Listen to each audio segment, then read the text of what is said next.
Hi, my name is Denise Page, and I'm so glad that you took out some time to join me. I apologize to everyone in my group that my schedule was quite busy this week, and I only had a couple of days I could join you, and it just didn't work out. But I just want you all to know I'm not the cause of my busyness. Gord's motorcycle accident is.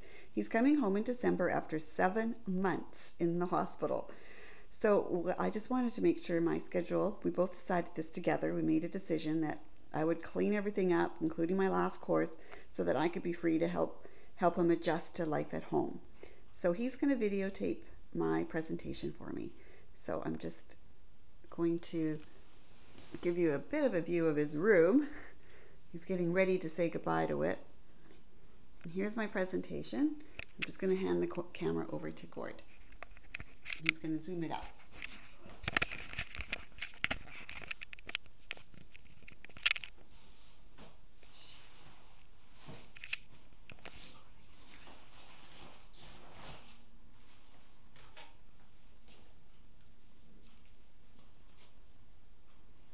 My name is Denise Page, and this is my approach to ethical decisions. First of all, I have to see if I'm qualified. I have three test questions. Number one, am I emotionally and spiritually healthy? It's very important to make sure that I'm emotionally healthy to answer the question. And my second question is, am I able to lead with clean hands? Have I developed my core values of holiness, justice, and love? And yes, then I'm able to continue. And the last question is, have I developed a balance between virtue and virtue? It's not enough just to have the characteristics of virtue, I also need virtue. And have I learned to balance those? If yes, then I can continue. The first thing we have to do is look at the dilemma. And for me, it's very important to look at the dilemma at just the factual and unbiased way. And the best way to do that is just gather facts and nothing else. And I have a list of questions here that will help me do that. The next level is my values. These are my guiding ethical practices.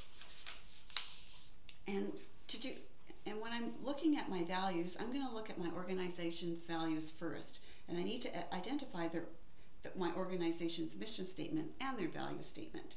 And the second level, the second thing I'm going to do, I'm going to ask, who am I and who do I want to become? I need to understand who I am and what my values are and what my purpose is, and also my professional values.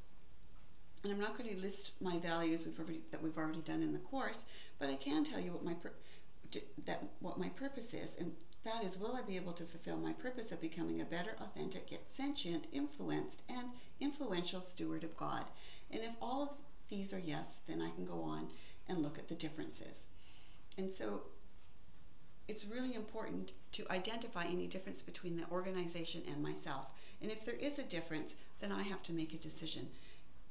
Do I want to continue, or should I absolve myself? I'm going to assume that there are no differences and I can go forward.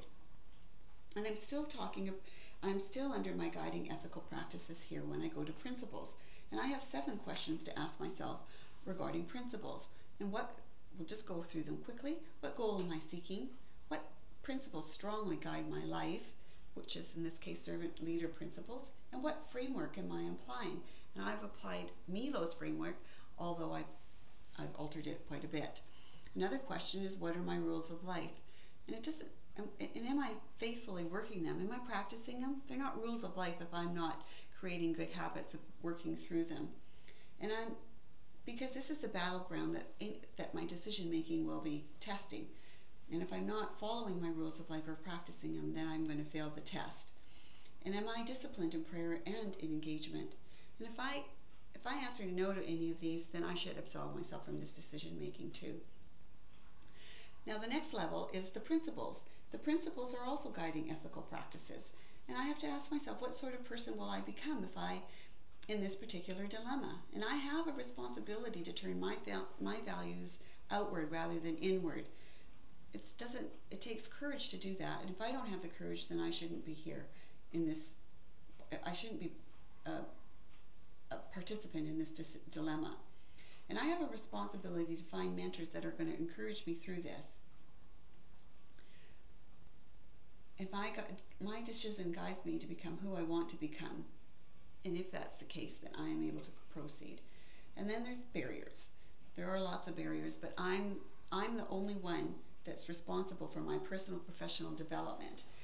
And Badaracco in 1997 reminds me that, you need to be able to take time out of the hurly-burly life and reflect on the truths regarding false exits and other barriers. And if I don't have time to do that, then again, I should not be involved in the process of making this decision. And the last level is level 4, and that's regarding loyalties. And these are my guiding moral impulses. Will my loyalties negatively affect my desire to seek the best interest of others? I need to ask that question, and I need to have an affirmative answer. And then the test question here is, am I obeying God's law in Scripture and in creation? If I'm not, then I should absolve. And if I am, then I'm ready to look at the options of answering this dilemma. And my ethical end is to emulate servant leadership by becoming a steward of God. Thank you for listening to my presentation.